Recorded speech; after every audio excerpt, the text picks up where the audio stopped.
तैयार हो जाइए बाजार के एक और एक्शन पैक हफ्ते के लिए, जहां दमदार शुरुआत के आसार हैं भारतीय बाजारों के अपने ट्रिगर्स के दम पर भी और ग्लोबल मार्केट्स की मजबूती की वजह से भी।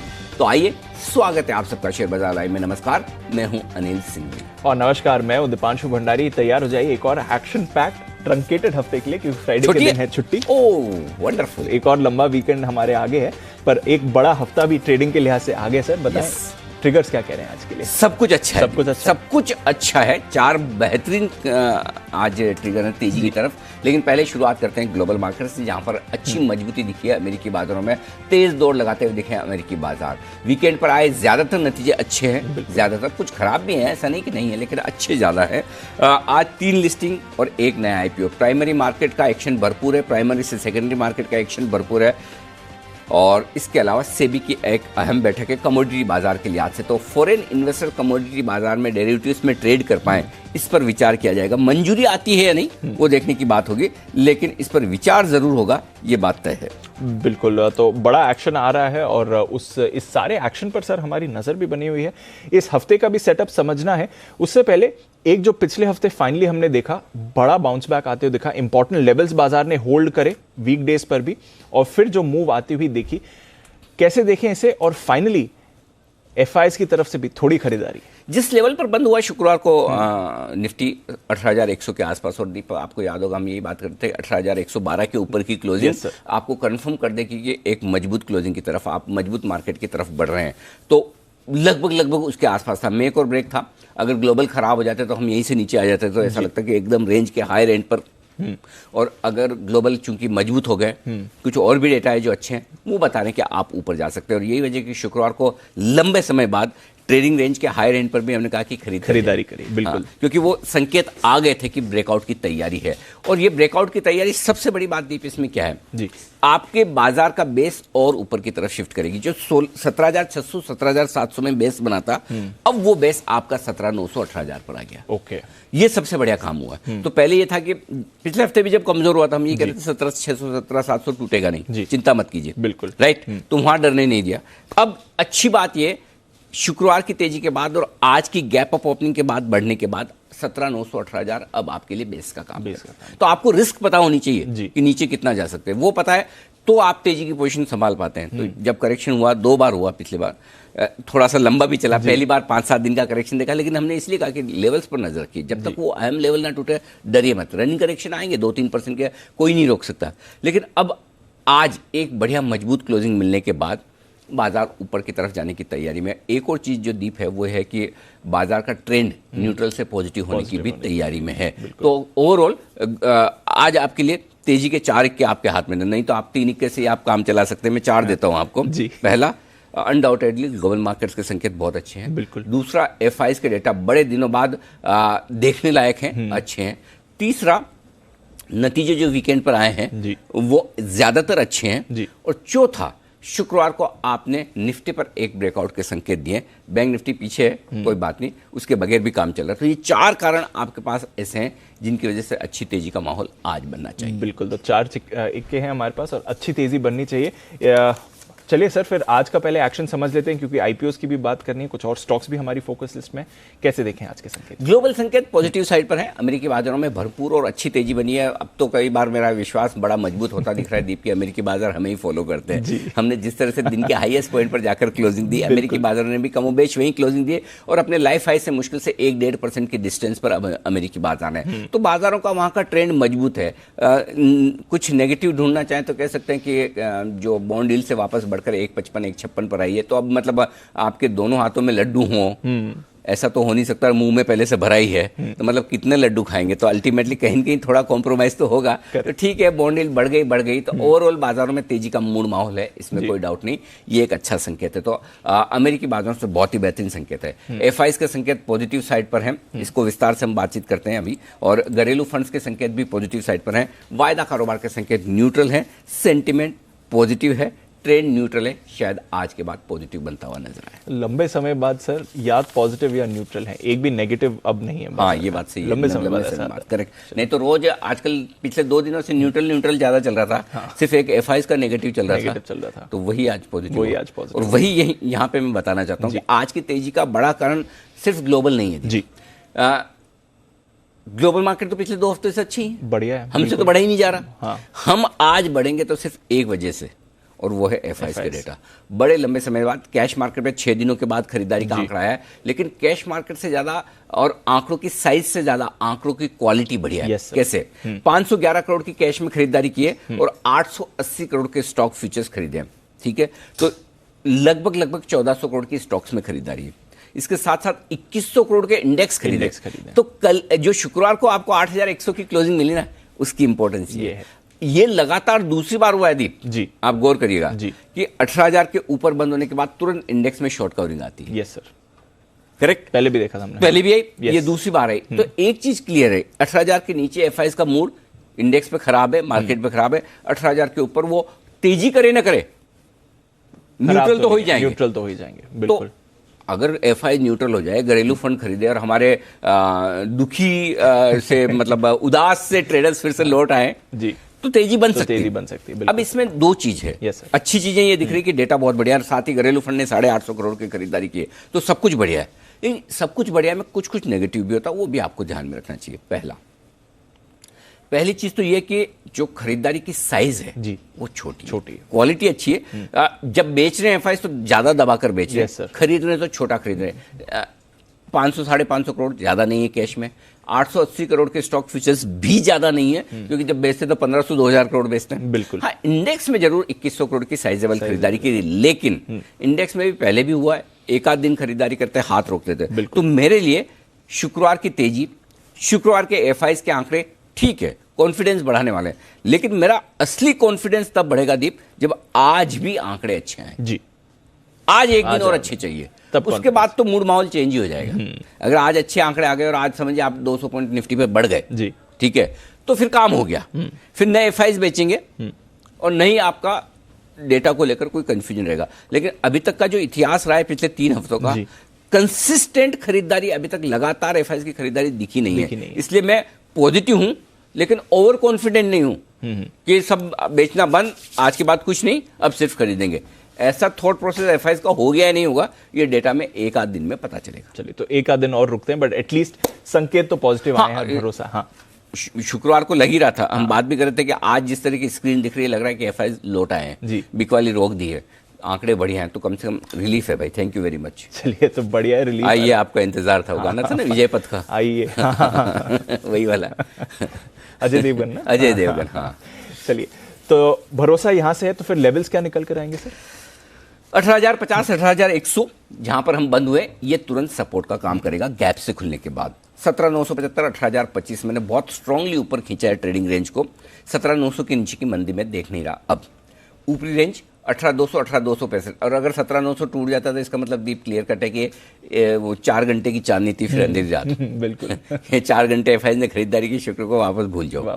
तो इसलिए अब 17,900 नहीं टूटना चाहिए, लेकिन इंट्राडे के हिसाब से 17,925, 18,025, 17,975, 18,025 स्ट्रॉन्ग सपोर्ट जो ऊपर कितना जा सकते हैं, 18,200, 18,265 की रेंज में हम खुलेंगे, वहां तक जाने की कोशिश होनी चाहिए। बेसिकली 18,175, 18,200 ये खुलने की रेंज होगी जी। उसके बाद 18,250, 265 तक जाने की कोशिश होगी, फिर देखेंगे क्या होता है। ठीक है, 18,300, 18,350, 75 ऊपर की रेंज है जहां प्रॉफिट बुकिंग, तो बड़ी रेंज 18,375 तक का रास्ता दिख रहा है, निकल रहा है। ठीक है, चलिए, 18,425 के आसपास लाइफ टाइम हाई क्लोजिंग मिली है। Yes sir, life high closing 18,423 है जहां तक मुझे याद है, 425 राउंड फिगर में याद रखा है मैंने। वहां तक का रास्ता बनता है मैक्सिमम, अगर 18,300 को पार करके टिके तो अब 18,300 नेक्स्ट, 18,300 के आसपास, 18,265, 18,300 रुकावट की रहेगी। ठीक है सर। बैंक निफ्टी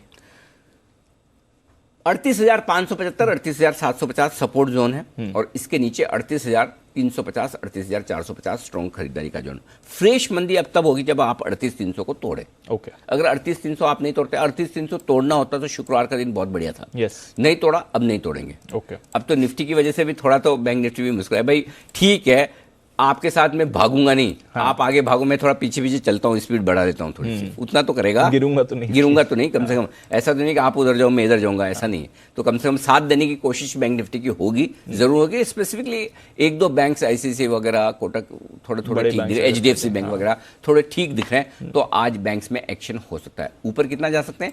39,025, 39,225 ये रेंज है जहां तक तो जाने की संभावना बनती है।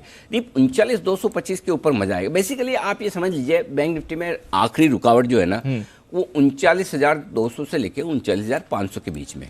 एक बार इसको पार कर लिया तो bank Nifty full bullish range में आ जाएगा।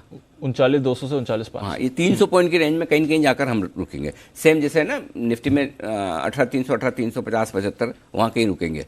लेकिन इन दो लेवल को पार किया तो फिर तो अलग ही चीज बनेगी। हाँ, टाइम है, जगह है थोड़ी, ऐसा नहीं कि नहीं है। 700-800 पॉइंट बैंक निफ्टी पर है, 200-250 पॉइंट निफ्टी पर है, तो ठीक है। पूरा हफ्ता भी आज तो सोमवार ही हुआ, 4 दिन है हमारे पास। बिल्कुल, हाँ, पूरी एक्सपायरी है। चलिए, तो ये है आपके लिए आज के लिए बड़े लेवल्स जो निकल कर आ रहे हैं। ट्रेडिंग रेंज क्या रहेगी सर? 18,100, 18,200 ट्रेडिंग रेंज दिन की छोटी वाली है। 18,050, 18,265 ज्यादा संभावना इस रेंज से काम चलाने, और 17,975 से लेकर 18,300 दिन की बड़ी रेंज है। और दीप एक और चीज जो याद आई मुझे, अभी यही बोल देता हूँ, हालांकि रिलीवेंस रेंज के साथ कम है, लेकिन आपको याद होगा जब हम यही बात कर रहे थे, ये बाजार के ऊपर एक बाजार स्प्रिंग है और FIs की बिक वाली का एक बड़ा पत्थर रखा हुआ है। हाँ, है ना? जैसे ये हटेगा स्प्रिंग की तरफ खुदेगा हमारा। बिल्कुल। तो वो स्प्रिंग में थोड़ा एक्शन आपने शुक्रवार को देख लिया, थोड़ा आज और देख लीजिएगा। ठीक है। Bank Nifty 38,575, 39,025। ये एग्जांपल देने के पीछे रीजन ये कि लोगों को आसानी से समझ में आ जाए। हाँ, ये तो प्रैक्टिकल एग्जांपल तो क्या समझ में, हाँ स्प्रिंग, सबने स्प्रिंग दबाई हुई है। आई डोंट नो आजकल के बच्चों को, हम तो वो साइकिल में स्प्रिंग लगती थी। हाँ, तो वो सब उसको निकाल के फिर आपने जिंदगी में एक काम कभी नहीं किया होगा जो मैंने किया हुआ। क्या सर? साइकिल का पंक्चर बनाया हुआ है? पंक्चर बनाए नहीं, बनाते हुए देखा है। तो रोड साइड पे जो सब बना, हमने तो खुद बनाया है। हाँ, वो टायर बाकायदा ट्यूब निकालते थे, पानी में डाल के उसको सॉल्यूशन, हाँ पानी में डाल के उसमें देखते थे कि बबल्स आ रहे हैं, फिर वो सॉल्यूशन वो खुरदरा पत्थर होता था, उससे दोनों जगह घिसना होता था, फिर लगा पूरा प्रोसेस। एक एक्सपीरियंस है, इवेंट होती थी ये पूरी, एकदम इवेंट होती। एक जमाना था मतलब साइकिल के पंक्चर होने, अब आज टायर बदलना हो तो नहीं बदल पाते, वक्त के साथ चीजें बदलती। एनीवे, चलिए तो 18 अब तो ट्यूबलेस आ गया। हाँ, अब तो ट्यूबलेस भी है। हाँ, हमारे काफी दर्शक होंगे, आपका भी कोई अच्छा सा एक्सपीरियंस है ट्यूब पंक्चर बनाने का तो बताइएगा मुझे। लेकिन 38,575, 39,025 दिन की छोटी रेंज है। 38,450, 39,225 दिन की मीडियम रेंज है, और 38,350 से लेकर 39,300, 350 ये 1000 पॉइंट की रेंज है बड़ी रेंज के तौर पर आज। ठीक है, तो ये हैं बड़ी रेंजेस आके निकल रही हैं आज के ट्रेड के लिए। डेटा क्या कह रहा है सर? FIs के रिकवरी में PCR के क्या संकेत हैं? FIs की रिकवरी हुई है, 50 से 57% हो गया है। FIs की रिकवरी में थोड़ा सा 7% बढ़कर आया है। शॉर्ट कवरिंग भी हुई, फ्रेश खरीदारी भी हुई है। पुट कॉल रेशियो भी इसी हिसाब से 16 बेसिस पॉइंट बढ़कर 1.15 पर आया, लेकिन ठीक है, कोई ऐसा खराब नहीं है। ठीक है, मतलब ओवरबोट हो वैसा नहीं। मजे की बात है, एक डेटा याद रखना, मुझे बताना है, कोल्स का डेटा एक आपको। Okay sir. हाँ, अब आगे। ठीक है। और विक्स 7% घटा, ये अच्छा संकेत है। तो ये तीनों ही डेटा ठीक है। अब आइए स्टॉप लॉसेस। 200 पॉइंट आपकी रेंज शिफ्ट हुई स्टॉप लॉस के लिहाज से। 200 पॉइंट 17,775 था पिछले हफ्ते, यस, आज आ गया 17,975। अब हम 17,975 का स्टॉप लॉस रखेंगे इंट्राडे के लिए भी और क्लोजिंग बेसिस पर। जिनको बहुत दूर रखना है क्लोजिंग, वो रखे 17,775, अलग बात है, लेकिन अब जरूरत नहीं 17,975। बैंक निफ्टी इंट्राडे 38,350 शुक्रवार के लो का, क्लोजिंग बेसिस पे 38,500 ये आपके लिए स्टॉप लॉस है। इंट्राडे भी एक बार गैप से खुल गए तो मेरे ख्याल से 38,500 काम कर जाएगा आपके लिए। ये दो स्टॉप। शॉर्ट साइड पर शुक्रवार को आपको 18,125 का स्टॉप लॉस दिया था, याद हो तो, इंट्राडे और क्लोजिंग दोनों। Yes sir. अनफॉर्चुनेटली ट्रिगर नहीं हुआ।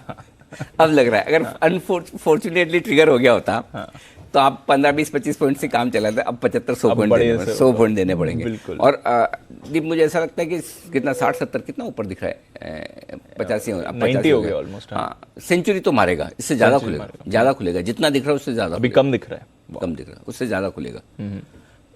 100-125 पॉइंट तो मिनिमम खुलना ही चाहिए। बड़ी शुरुआत, बड़ी शुरुआत होगी पॉइंट्स के लिहाज से, परसेंटेज के लिहाज से फिर भी नहीं। तो 18,200 अब आप स्टॉप लॉस रखें।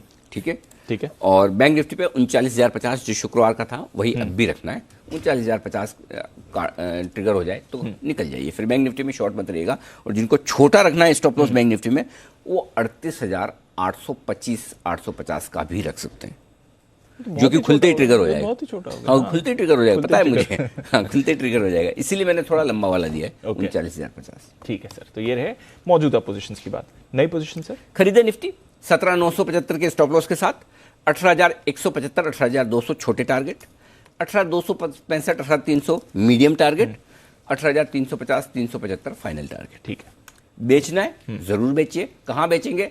18,300 375 की रेंज में आए तब बेचिएगा। 450 का स्टॉप लॉस होगा, 265 और 200 छोटे टारगेट हैं, 175 125 final target. Thank you very much. Okay, हाँ, बेचना जरूर है वहां पर। 375 के आसपास जितना बेच पाए अगर आए तो कोई बात नहीं, बेचो ना। 425 का हाई है क्लोजिंग बेसिस पे, 450 का स्टॉप लॉस रखना चाहिए। और वैसे भी कंजेशन हाँ, दोनों तरफ ऐसा कुछ नहीं हुआ कि मतलब तेजी ही होगी। हाँ। दोनों तरफ का काम होगा, ऐसा नहीं। हाँ ठीक है, आज संकेत ज्यादा अच्छे हैं तो शुरुआत में हम धमाका करेंगे, वो अलग बात है। अब आइए बैंक खरीदिए। 38,500 का छोटा स्टॉप लॉस दे रहा हूं। जिनको बड़ा रखना है 38,350 रख सकते हैं, लेकिन हम भी तो खुलेंगे ऊपर ना जी। उसके बाद 38,500 काफी है दीप। 38,925 39,025 दो छोटे टारगेट। ओके, 39,125 39,225 मीडियम टारगेट, और बड़े टारगेट 3 रखे हैं मैंने, 39,300 375 और 450। क्या पता कौन जाने बैंक निफ्टी में बदले की भावना आ जाए और बोले मैं दबाऊं, मैं कुछ लगाऊं, करेक्ट, मैं भागूंगा। करेक्ट, तो दौड़ लगा ले, दगा ले, तो हो भी सकता है। इसलिए ये सारे टारगेट्स रखिए आप अपने हैंडी। जो लोग बेचना चाहते हैं 39,225 से 39,375 अच्छी रेंज है, इनफैक्ट 450 तक की रेंज है जहां पर आपको शॉर्ट करना चाहिए। तो अगर आप मल्टीपल लोड कर रहे हैं 39,225 पे एक बेचिए, 350-75 पे एक बेचिए, 450 पे और बेचिए, 3 लोड बेचिए, स्टॉप लॉस लगा लीजिएगा 39,500 का। टारगेट जो बनेंगे दीप वो 39,125 39,025 38,925 और 38,750। और अगर आपको नहीं बेचना आता तो कोई बात नहीं, थोड़ा नीचे आए वापस से ऊपर जाने के बाद बाय ऑन डिप खरीदारी भी कर सकते हैं। ठीक है सर, चलिए ये हैं आपके लिए सारे के सारे आज के इंपॉर्टेंट लेवल्स। अच्छा सर, बैन लिस्ट मैं आपको अपडेट कर दूं। नैल्को बैन में आ गया है, तो यहाँ पर नतीजों का रिएक्शन होगा, पर स्टॉक बैन में नजर रखनी पड़ेगी। जैसा हम फ्राइडे को कह भी रहे थे, आपने भी कहा था अगर पोजीशन है तो फिर अब जाने दीजिए। और bank of Baroda, BHEL, SAIL, Indiabulls, Sun TV, Escorts, PNB ये भी बैन में बने। नैल्को आगे स्टॉक्स, नैल्को हमारा stock of the day, sorry not आपने कल के 2000 में कहा था, पर फिर आपने कह दिया था कि जाने दीजिए। हाँ, क्योंकि बैन में है तो डिलीवरी के हिसाब से रखें, डिलीवरी के हिसाब से। रिजल्ट तो बहुत दमदार, सुपर रिजल्ट्स हैं, बिल्कुल चलना तो चाहिए। तो चलिए नैल्को करेगा रिएक्ट। अच्छा, कुछ डेटा आप कह रहे थे इंटरेस्टिंग, आप बताने वाले हैं वायदा कारोबार के एक्शन में, कॉल डेटा। हाँ, कॉल गुड। पहली चीज तो ये दीप के 18,000 के ऊपर आप बंद हुए, 18,100 एक्चुअली। 18,100 के ऊपर बंद होने पर कॉल राइटर्स कितने शॉर्ट है मालूम? 90 लाख। वाह, 18,100 के ऊपर। और आज 18,200 आप पार करेंगे तो करीबन 1,13,00,000 शेयर कॉल राइटर्स शॉर्ट है। तो बड़े अटक जाएंगे तो। इसलिए मैंने बेस इसलिए शिफ्ट किया। अब 18,000 आपके लिए बेस बन जाएगा, क्योंकि कॉल राइटर्स जो है ना आज भागेंगे। 18,000 के देखो 18,100 पे बंद हुआ तो 18,000 वाले परेशान हो गए। पुट में तो राइटिंग ही नहीं है। हाँ। मतलब तेजी तो है ही नहीं। कैन यू बिलीव 18,000 के पुट पे मुश्किल से 7-8 लाख शेयर हैं, 17,900 के पुट पे मुश्किल से 11 लाख शेयर। तो किसी ने पुट बेचे नहीं, तेजी की नहीं, सब दबा के कॉल बेचे। आप 18,100 पे बंद हो रहे हो और 18,000 पे 22 लाख शेयर कॉल राइटिंग हुई है शुक्रवार को ही। लो जी, 18,100 पे और 19 लाख शेयर कर रहे हैं, 30 लाख 18 पे, मतलब दबा शॉर्ट कवरिंग आज खतरनाक होगी, जबरदस्त हो। हाँ, आज तगड़ी वाली शॉर्ट। मजे की बात क्या है जी, शुक्रवार को है ना FIs ने शॉर्ट कवरिंग कर ली, ट्रेडर्स आज करेंगे शॉर्ट कवरिंग, खतरनाक वाली शॉर्ट कवरिंग। और ये शॉर्ट कवरिंग खतरनाक वाली जो है वो डीप निफ्टी में ही है, बैंक निफ्टी में इतना नहीं है जी। बैंक निफ्टी में लॉन्ग भी कम है, शॉर्ट भी कम है। 38,500 पे 8 लाख शेयर है, 39,000 आप पार करेंगे, 7 लाख शेयर वहाँ है, तो 21 लाख शेयर का शॉर्ट तो बहुत ज्यादा नहीं है। लेकिन निफ्टी में 18,200 पार होने के बाद 1,13,00,000 शेयर आपकी शॉर्ट कवरिंग। 18,100 पे 90 लाख शेयर है भाई। अब आप समझो आज 18,200 खुल के अगर 18,100 आ जाते हैं आप, तो ही आपको सपोर्ट मिलेगा तगड़ा। अब तो मुझे लगता नहीं आज लाल में भी जाना चाहिए, अनलेस कि फिर अगर आज लाल में जाता है इसका मतलब है कि एफआई ने फ्रेश शॉर्ट्स बनाया, वो एक दिन खरीद के खत्म कर दिया। तो इसलिए गैप से खुलने के बाद 18,100 आपके लिए सपोर्ट हो जाएगा। डेटा बहुत जबरदस्त दिख रहे हैं तो जबरदस्त एक्शन होने वाला है आज। तो ये है, और मजे की बात है पुट कॉल रेशियो आपका 1.15 पर आया, बढ़कर आया, उसके बावजूद शॉर्ट्स हैं, उसके बावजूद शॉर्ट्स। बैंक निफ्टी में कुछ सर इंपॉर्टेंट? बैंक निफ्टी में ज्यादा कुछ है नहीं, 39,000 के ऊपर निकलने पे 20 लाख शेयर शॉर्ट हैं कॉल राइटर्स, तो थोड़ी वो ही है 39,300 39,500 देख रहा हूँ बस। चलिए, तो ये है आपके लिए इंटरेस्टिंग डेटा, और निफ्टी में एक बड़ा शॉर्ट कवरिंग मूव आज आते हुए दिख सकता है। गैप अप के लिए तैयार सर, और स्टॉक स्पेसिफिक एक्शन भी है भरपूर। बिगुल अनिल जी के लिए आज के स्टॉक ऑफ द डे का। जी सर। हीरो मोटोकॉर्प के फ्यूचर्स खरीदने की राय है। 2675 का छोटा स्टॉप लॉस लगाकर ऊपर के टारगेट जो बनेंगे दीप वो 2740, 2760, 2775। क्या गजब के नंबर्स हैं।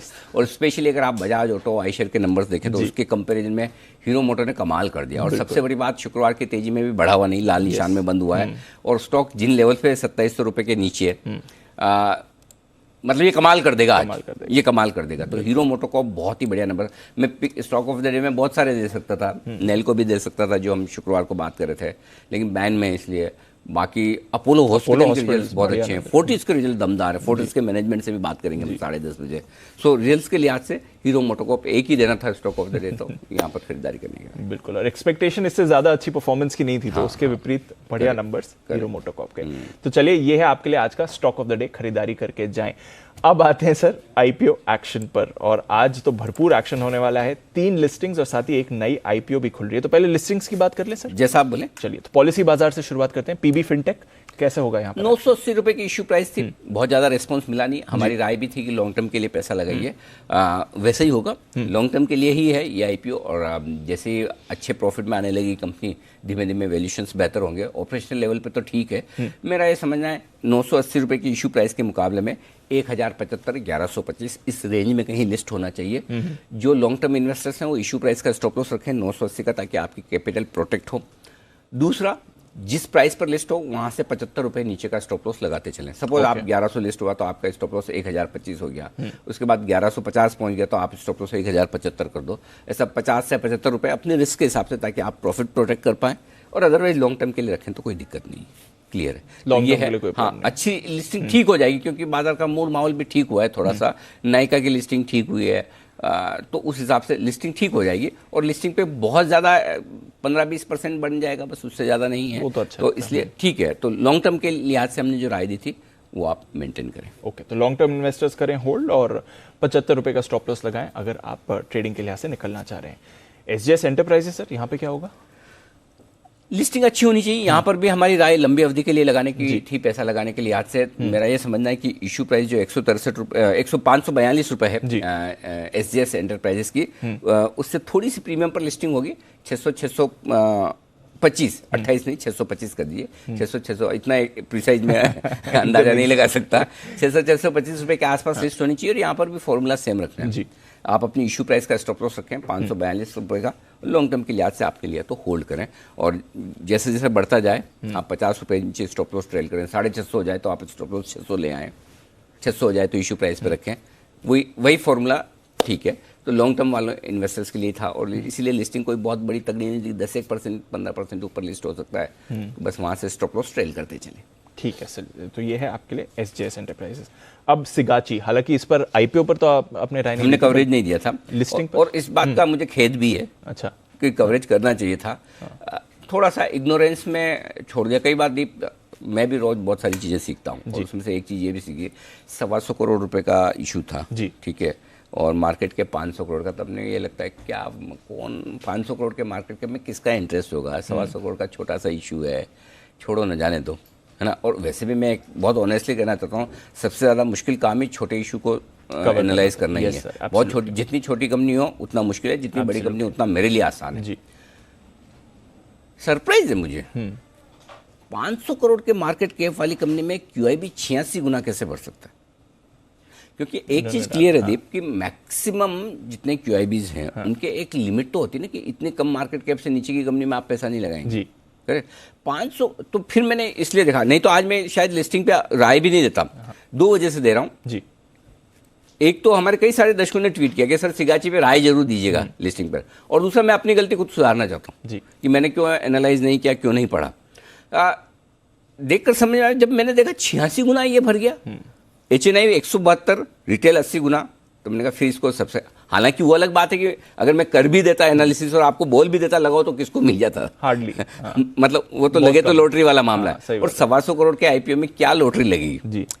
मतलब आज एक चीज है कि अगर पेटीएम में फिर भी 18,000 करोड़ का IPO तो अलॉटमेंट मिलने के चांस होते हैं अगर इस तरह से भर भी जाए तो। सो एनीवे, बट मेरा ये समझना 163 रुपये की इश्यू प्राइस के सामने लिस्टिंग तो दमदार होगी ही, इसमें कोई डाउट नहीं है। 350-400 रुपये के आसपास लिस्टिंग के संकेत आ रहे हैं, ठीक है। मैं ऑनेस्टली वैल्यूशंस मैंने नहीं देखे हैं, बिजनेस मॉडल मैंने डिटेल में नहीं पढ़ा है, लेकिन हाँ जो संकेत आ रहे हैं उस हिसाब से आपने अपनी मर्जी से लगाया, आपने सोच समझ गया। अब दीप क्या है, 200 करोड़ का रेवेन्यू है, 30 करोड़ का प्रॉफिट है, इसलिए अंदाज लगाना थोड़ा सा मुश्किल काम है, बट ठीक है। अगर QIB का इतना इंटरेस्ट है, इन्वेस्टर्स का इतना इंटरेस्ट है, तो फिर आप अपना स्टॉप लॉस सेल करके चलें। 350 रुपये इशू लिस्ट हो जाए, 300 कर लीजिए, 400 जाए तो 350, 50 रुपये नीचे स्टॉप लॉस को ट्रेल करते हुए चले। ठीक है, ये है आपके लिए सिगाची। और इसीलिए आज का टारसेंस का मैंने एनालिसिस किया है, लेटेंट का मैंने किया है, ये सब छोटे IPO, हालांकि इतने छोटे नहीं है। लेटेंट 3,000 करोड़ 3,500 करोड़ का IPO था, हाँ डिसेंट है। टारसेंस का मार्केट कैप भी आपका 3,500 करोड़ का है, तो फिर मैंने सोचा कि अब इनमें तो पढ़ ही लेना चाहिए, मेहनत थोड़ी ज़्यादा लगती, लेकिन वीकेंड में बहुत पढ़ना पड़ा थी। बिल्कुल IPO मार्केट बहुत बिजी रख रहे हैं आपको। तो फिर बात करें टारसेंस की। जी हाँ, टारसेंस में देखो दो चीज़ें, अगर आप मुझे सीधा सीधा पूछोगे ना तो मैं बोलूँगा अवॉइड।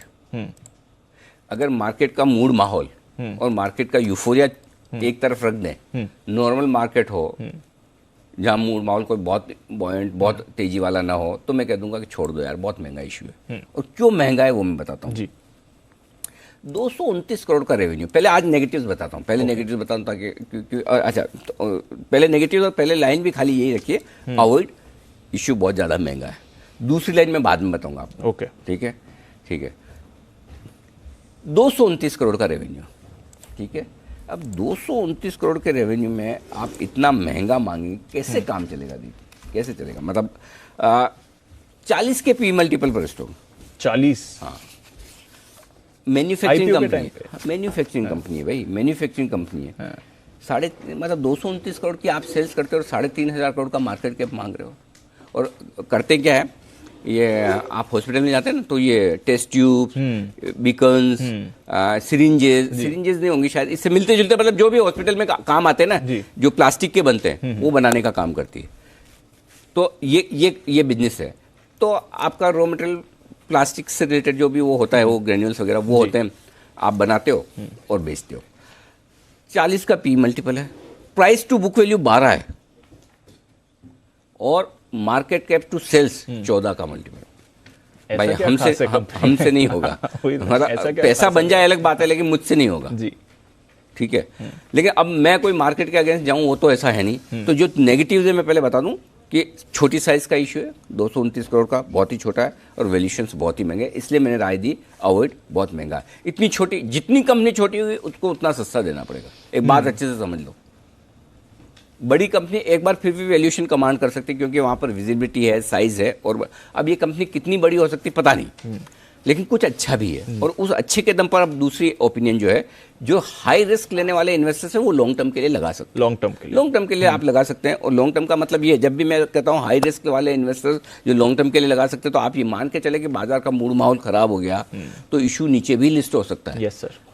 जैसा आप जैसा आप आके जैसे आज ITC खरीदते हैं 235 240 में, 220 हो सकता है ना, 10% निकल सकता है ना, वैसा ये भी हो सकता है। लेकिन आप 10% निकलने पे ITC बेचते नहीं जी, करेक्ट। तो लॉन्ग टर्म इन्वेस्टर्स के लिए ये रिस्क रहेगी कि वो कभी भी लिस्टिंग के बाद नीचे आ भी सकता है। तो अगर आप लॉन्ग टर्म इन्वेस्टर्स हैं और रिस्क लेने की ताकत है, छोटी कंपनियों को समझते हैं, 500 करोड़ की कंपनियों को, तो आप पैसा लगा सकते हैं। ठीक है। तो आप अपने आप को पहचानिए, कंपनी को पहचानने के बजाय कि आपको रिस्क लेनी है या नहीं लेनी, लेनी है, और हाई रिस्क वाले रिस्क लेना जानते हैं, लगा लीजिए। ठीक। अब पॉजिटिव क्या है जी, फाइनेंशियल ट्रैक रिकॉर्ड बहुत बढ़िया है, इसमें कोई डाउट नहीं। डेटा दीप आप देखेंगे ना, तो इनके profit margin too good to believe, too good to believe, मतलब कुछ ज़्यादा ही अच्छे हैं।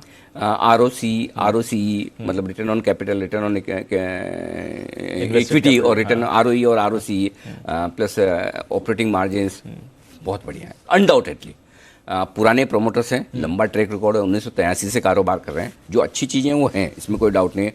कैश फ्लो बहुत बढ़िया है, रेगुलर कैश फ्लो है, जो एक्सपांशन किया उसमें ज़्यादातर अपने कैश फ्लो से किया, इंटरनल अक्रूल से किया, वो भी अच्छा है।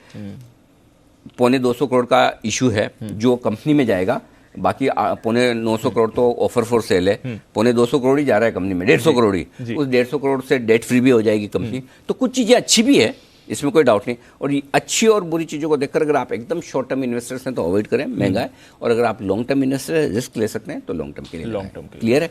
क्लियर है सर। चलिए, तो आज का पूरा आईपीओ मार्केट एक्शन, तीनों लिस्टिंग्स की स्ट्रैटेजी प्लस आज जो आईपीओ खुल रही है उसके लिए आपकी सलाह। आइए, ढेरों नतीजे आए हैं ओवर द वीकेंड, उनके बारे में बताएंगे। आज थोड़ा ऑर्डर हम रिवर्स कर रहे हैं, एक बार पहले जान लेते हैं कि आज ब्रोकरेजेस का क्या कहना है एफआईआर में।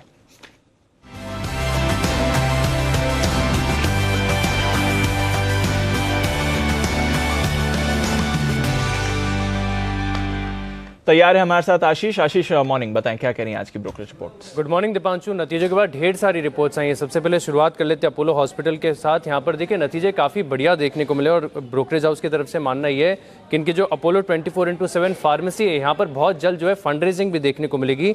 सीएलएसए ने आउट परफॉर्म की रेटिंग को बरकरार रखा और ऊंचा लक्ष्य दिया है 5,100 रुपये का। वहीं क्रेडिट स्विस अगर आप देखें तो आउट परफॉर्म की रेटिंग को बरकरार रखें और लक्ष्य और भरोसा इनका भी बढ़ता हुआ नजर आया है। 5,700 से लक्ष्य बढ़ाकर 5,800 रुपये कर दिया है। गोल्डमैन सैक्स भी स्टॉक के ऊपर बुलिश नजर आ रहे हैं। जेफरीज भी अगर आप देखें तो ये भी बुलिश है और टारगेट प्राइस को बढ़ाया है। इसके अलावा मदरसन सुमी यहाँ पर एक परफेक्ट बुल वर्सेस बेयर हो सकता है, क्योंकि सबसे पहले आप देखिए जेफरीज यहाँ पर देखिए इनकी जो राय है नेगेटिव नजर आ रही है। अंडर परफॉर्म की रेटिंग को बरकरार रखा है 190 के लक्ष्य के लिए। ये मान रहे हैं कि दूसरी तिमाही में जो एबिटा है इसमें 32% की गिरावट आई। वहीं अगर आप देखें तो नोमेरा खरीदारी किराए को बरकरार रखे हैं, करीब 280 रुपये का लक्ष्य दे रहे हैं। 246 के जो है शुक्रवार की क्लोजिंग है और नोमेरा मान रहे हैं कि इनकी जो ईवी ऑर्डर बुक है लगातार यहाँ पर ग्रोथ देखने को मिल रही है। ग्लोबल डिमांड बढ़िया है, इसके चलते स्टॉक पर ये बुलिश नजर आ रहे हैं। हिंडाल्को यहाँ पर भी नतीजे जो है अनुमान से काफी बेहतर देखने को मिले। सिटी ने खरीदारी किराए को बरकरार रखा, लक्ष्य दिया 580 रुपये का। 470 शुक्रवार की क्लोजिंग है। वहीं सीएलएसए अगर आप देखें तो खरीदारी किराए को बरकरार रखें 570 के लिए। सबकी कमेंट्री अगर आप देखें तो काफी शानदार है, लेकिन ब्रोकरेज हाउस में हिंडाल्को पर सबसे ज्यादा बुलिश है क्रेडिट स्विस। 640 रुपये का लक्ष्य दे रहे हैं और मान रहे कि मेटल सेक्टर में पसंदीदा स्टॉक है इनका। हीरो मोटोकॉर्प यहाँ पर भी आप देखें मोरलेस नतीजे जो है अच्छे, जो कमेंट्री वो अच्छी देखने को मिली है। जेफरीज ने होल्ड की रेटिंग दी है, टारगेट थोड़ा सा कट किया है, लेकिन एक खास बात कही कि पर व्हीकल ग्रॉस प्रॉफिट है ये ऑल टाइम हाई पर है। वहीं अगर आप देखें तो नोमेरा भी न्यूट्रल की रेटिंग दे रहे हैं करीब 2,980 रुपये के लक्ष्य ले। और जेपी मॉर्गन ने जो टारगेट है वो टारगेट बढ़ा है 3,110 से बढ़ाकर 3,170 कर दिया है। ग्रासिम पर जेपी मॉर्गन की रिपोर्ट है जहां पर ओवरवेट की रेटिंग को बरकरार रखा है और लक्ष्य बढ़ा है 1820 से बढ़ाकर 2160 कर दिया है। एल्केम लैब्स पर नजर रखिएगा क्योंकि नोमेरा की तरफ से रिपोर्ट है, खरीदारी किराए को बरकरार रखा है, कमेंट्री बढ़िया है और लक्ष्य भी बढ़ा है 4,021 से बढ़ाकर 4,151 रुपये कर दिया है। और अंत में कोल इंडिया, यहाँ पर नतीजे तो बेहद निराशाजनक देखने को मिले हैं, लेकिन इसके बाद भी अगर आप देखें तो सीएलएसए का भरोसा समहाव बना हुआ है। खरीदारी किराए को बरकरार रखे हुए हैं और ऊंचा लक्ष्य दिया है 210 का दिया है, करीब 165 के आसपास की क्लोजिंग है। वहीं सिटी अगर आप देखें तो स्टॉक पर बेरिश ही नजर आ रहे हैं, मान रहे कि ई ऑक्शन प्रीमियम जो है काफी म्यूटेड देखने को मिल रहे हैं। न्यूट्रल की रेटिंग दी है और लक्ष्य काटा है 185 से घटाकर 160 कर दिया है। और जेफरीज भी अगर आप देखें तो इन्होंने होल्ड की रेटिंग को बरकरार रखा है, हालांकि लक्ष्य जो है 10 रुपये से काटकर 170 कर दिया है, 165 के आसपास की क्लोजिंग है। ओके, तो यह है आपके लिए पूरा ब्रोकरेज एक्शन पर जो इतने नतीजे आए हैं ओवर द वीकेंड। आइए वहां से करें शुरुआत। उससे पहले आज के जो ट्रिगर्स हैं ये जान लेते हैं मानसी के साथ। मानसी, गुड मॉर्निंग, बताएं क्या करें। Good morning Deepanshu. नतीजों में आज तो सिर्फ टिन प्लेट के नंबर्स पर फोकस रहेगा। इसके अलावा सेबी की कमोडिटी डेरिवेटिव एडवाइजरी कमेटी की बैठक आज है जिस पर नजर रखें। कमोडिटी डेरिवेटिव में एफपीआई को मंजूरी पर इस बैठक में विचार होने की संभावना है। इसके अलावा लेटेंट व्यू एनालिटिक्स लिमिटेड अब तक का सबसे ज्यादा भरने वाला आईपीओ आखिरी दिन करीब 326 गुना भरता हुआ दिखा, जिसमें रिटेल हिस्सा 119 गुना भरता हुआ, वहीं एनआई 850 गुना और क्यूआईबी 145 टाइम्स भरता हुआ हमने देखा। प्राइस बैंड जिसका 190 to 197 और इशू साइज जो है 600 करोड़ का रहा। ओके, तो ये हैं आपके लिए आज के ट्रिगर्स। आइए अब करते हैं नतीजों से शुरुआत। देवांशी मॉर्निंग बताएगी फर्स्ट सेट ऑफ रिजल्ट्स। बिल्कुल, गुड मॉर्निंग दीपांशु। आप देखिए कोल इंडिया सारी पैरामीटर्स पर मिस है नंबर्स। इनकी जो आय है वो इस बार 10% बढ़ती हुई दिखी। कामकाजी मुनाफा एकदम फ्लैट आता हुआ दिखा है। मार्जिन्स भी 18% से घटकर 17% और जो मुनाफा है वो इस बार कम होता हुआ दिखा है। और साथ ही आप देखिए ONGC यहाँ पे नंबर्स काफ़ी अच्छे आते हुए दिखे। जो मुनाफा है वो टैक्स क्रेडिट और अन्य आय के चलते काफ़ी बेहतर आता हुआ दिखा है। इन ऑल नंबर्स स्टेबल हैं। आय 6% बढ़ी है और कामकाजी मुनाफा 9% तक बढ़ता हुआ दिखा, लेकिन मुनाफा 4 गुना बढ़ता हुआ दिखा है अन्य आय और टैक्स क्रेडिट के चलते। ग्रासिम इस बार अगर आप नंबर्स देखेंगे मजबूत हैं।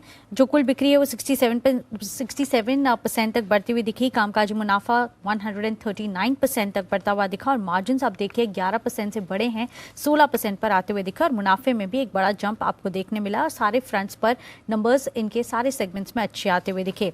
JK सीमेंट्स यहाँ पे भी आप देखिए जो नंबर्स हैं थोड़े से कमजोर आते हुए दिखे। कुल बिक्री 18% बढ़ी, लेकिन ऑपरेशनली नंबर्स थोड़े से कमजोर हैं, कम हुए हैं, 26% से घटकर 18% पे आते हुए दिखे और मुनाफा भी 24% तक कम होता हुआ दिखा है।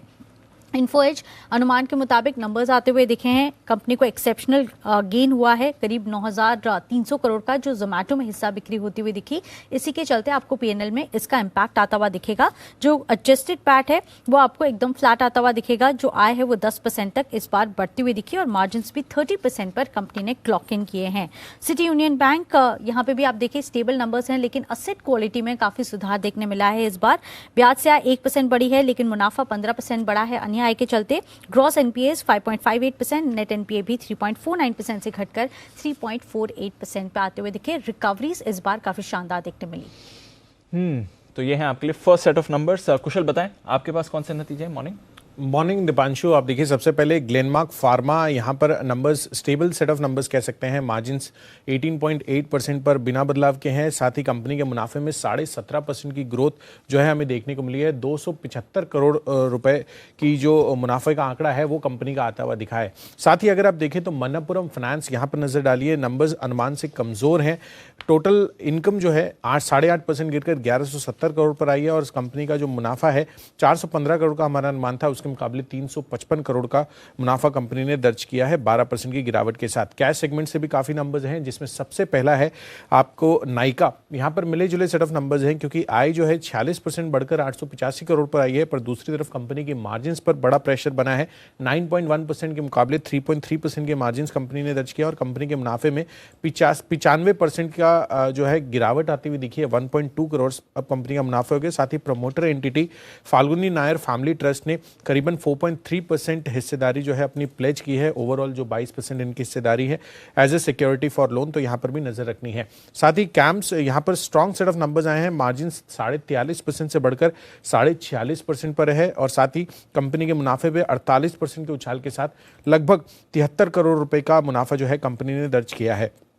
Orient paper good set of numbers है। कंपनी का जो घाटा है 14.5 करोड़ पर था, अब 11.5 करोड़ पर यह आंकड़ा आया है घाटे का। साथ ही कंपनी की आय में 55% का उछाल हमें देखने को मिला है 140 करोड़ पर। और अंत में वेस्ट कोस्ट पेपर मिल्स, यहां पर भी स्ट्रॉन्ग सेट ऑफ नंबर्स आए हैं, जहां पर कंपनी का जो कामकाजी मुनाफा है 20 करोड़ के मुकाबले 141 करोड़ अब हो गया है और कंपनी की मार्जिन 4.5% से बढ़कर लगभग 15.5% की मार्जिन कंपनी ने क्लॉक इन किया और कंपनी का घाटा था पिछले साल 35 करोड़ का, 72 करोड़ का मुनाफा इस बारी कंपनी ने क्लॉक इन किया है।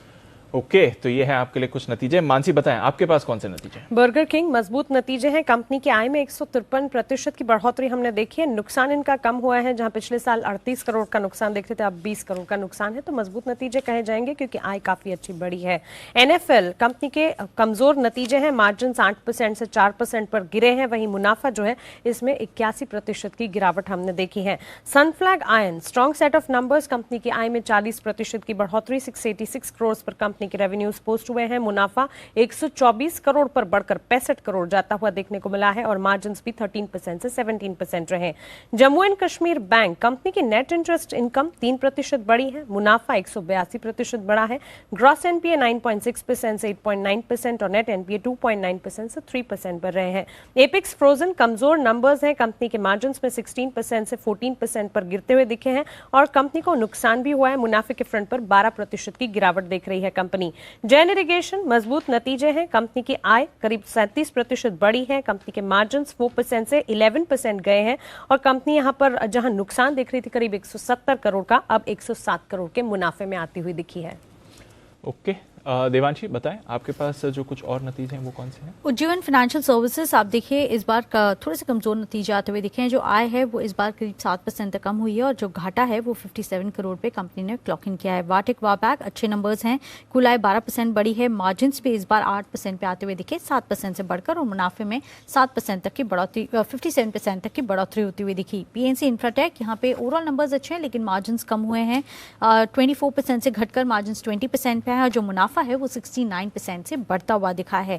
गायत्री प्रोजेक्ट्स कमजोर नंबर्स आते हुए दिखे हैं, आय 8% बढ़ी है लेकिन एबिटा लॉस आया है 92 करोड़ का जो कि पिछले साल मुनाफा था और जो ओवरऑल लॉस है वो 189 करोड़ का आता हुआ दिखा है। अरविंद फैशंस काफ़ी मजबूत नतीजे आते हुए दिखे हैं इस बार भी, कुल आय ऑलमोस्ट 100% तक बढ़ती हुई दिखी है, साथ ही जो घाटा है वो कम होता हुआ दिखा है इस बार।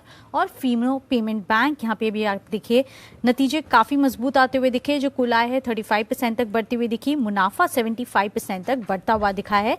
हाल ही की लिस्टिंग है, इस पर नजर रखें। और साथ ही रेपको होम फाइनेंस यहाँ पे भी आप देखिए स्टेबल सेट ऑफ नंबर्स हैं, ब्याज से आय 11% बढ़ी है, मुनाफे में भी इस बार 6% तक की बढ़त है।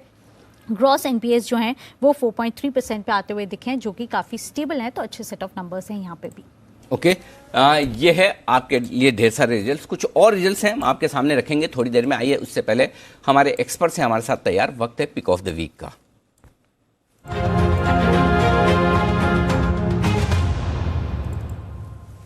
बंसल जी गुड मॉर्निंग, बताएं सर। सुप्रभात अनिल जी, सुप्रभात दीपांशु। मेरा पिक ऑफ द वीक है हिंदुस्तान जिंक। हिंदुस्तान जिंक पे खरीदारी की राय है। मेटल स्पेस में मुझे बेहतरीन टेक्निकल स्ट्रक्चर लग रहा है।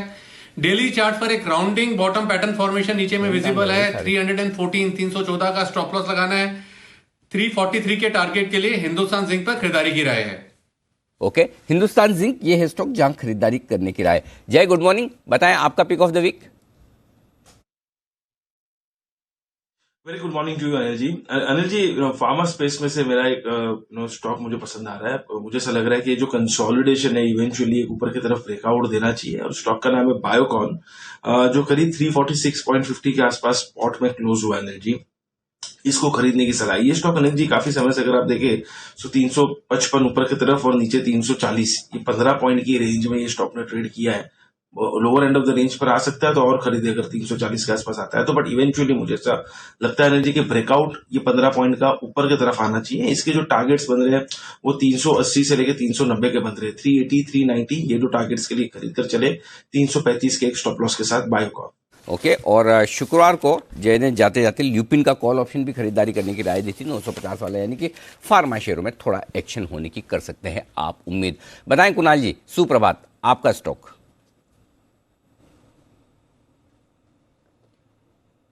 सुप्रभात अनिल जी, सुप्रभात दीपांशु। अनिल जी मुझे ऐसा लगता है कि जो अडानी समूह की कंपनियां हैं इसमें दोबारा से एक्शन बनता दिख रहा है और अडानी ट्रांसमिशन में हमने एक बड़ा ब्रेकआउट आता हुआ दिखा है। मुझे लगता है अनिल जी इस सप्ताह आपको अडानी एंटरप्राइजेस में बड़ी जबरदस्त तेजी देखने को मिलेगी। मेरी खरीदारी की राय है 1675 रुपए पर 1675 पर स्टॉप लॉस रखें, 1800 का टारगेट। ट्रांसमिशन ये है आपके लिए खरीदारी करने की राय। अदानी एंटरप्राइजेस, माफ कीजिएगा, ट्रांसमिशन नहीं, अदानी एंटरप्राइजेस है। मैं वही सोचा था 1800 का स्टॉप लॉस किस ओके तो अदानी एंटरप्राइजेस यहां पर खरीदारी करने की राय। 1705 रुपए के आसपास स्टॉक हुआ है बंद। एक बार कुणाल जी जरा इसके लेवल्स वापस से दे दीजिए जरा। देखिए 1675 पर स्टॉप लॉस रखना है, फ्यूचर्स का लेवल है और 1800 का फ्यूचर्स में लक्ष्य होगा। Okay Sumit ji good morning, बताएं sir pick of the week. Good morning Anil ji, good morning Anil ji. ये हफ्ते के 4 दिन जो स्टॉक पे ध्यान रखना है वो है मेटल सेक्टर का हिंडाल्को। 468 के आसपास हिंडाल्को के अंदर खरीदारी करके चलने का सलाह रहेगा। स्टॉक का नीचे में जो चार्ट्स पे जो सपोर्ट है वो है 456 458 के आसपास। 456 का स्टॉप लॉस लगा के खरीदारी करें। ऊपर में मेरे को लग रहा है कि 482 रुपए से लेके 490 रुपए तक के लेवल हिंडाल्को के अंदर देखने को मिल सकते हैं, तो खरीदारी करके चलने का सलाह रहेगा हिंडाल्को में। आइए बढ़ते आगे और कुछ और रिजल्ट्स हैं कुछ और खबरें वो भी जान लेते हैं। मानसी बताइए। बिल्कुल सर, बर्गर किंग के नतीजे यहाँ पर इनफैक्ट थॉमस कुक के नंबर्स, कंपनी की आय जो है यहाँ पर 185% की हमने बढ़त देखी है। कंपनी का नुकसान जो है वो कम हुआ है, जहाँ 90 करोड़ का दिख रही थी 74 करोड़ का अब नुकसान दिख रही है। उषा मार्टिन मजबूत नंबर्स है, कंपनी की आय में 15% की बढ़त हमने देखी और मुनाफा जो है 61% का बढ़ा है। वहीं वाटर बेस कंपनी के कमजोर नंबर्स है, मार्जिन 10.8% से 2% पर गिरते हुए दिखे हैं और नुकसान यहाँ पर कंपनी देख रही है मुनाफे के फ्रंट पर भी 97% की गिरावट यहाँ पर प्रॉफिट्स पर आती हुई दिखी है। रूट मोबाइल QIP के माध्यम से 46 लाख शेयर्स 1852 के दाम पर जारी हुए हैं। फ्लोर प्राइस जिसका 1949 रुपए प्रति शेयर का है। वहीं IGL पर नजर रखें क्योंकि दिल्ली NCR में CNG के दाम बढ़ाए गए हैं। 45 दिनों में दिल्ली में करीब 6 रुपए और 84 पैसे प्रति किलो CNG महंगी होती हुई दिखी है, जिसमें दिल्ली के दाम जो है 2 रुपए 28 पैसे प्रति किलो में बढ़ोतरी की गई है। नोएडा और गाजियाबाद में 2 रुपए और 56 पैसे यहाँ पर दाम बढ़ते हुए हमने देखे हैं। ओके, और ढेर सारे रिजल्ट्स हैं, बताएंगे आपको, लेकिन उससे पहले वक्त है वरिंदर बंसल से मुलाकात करने का।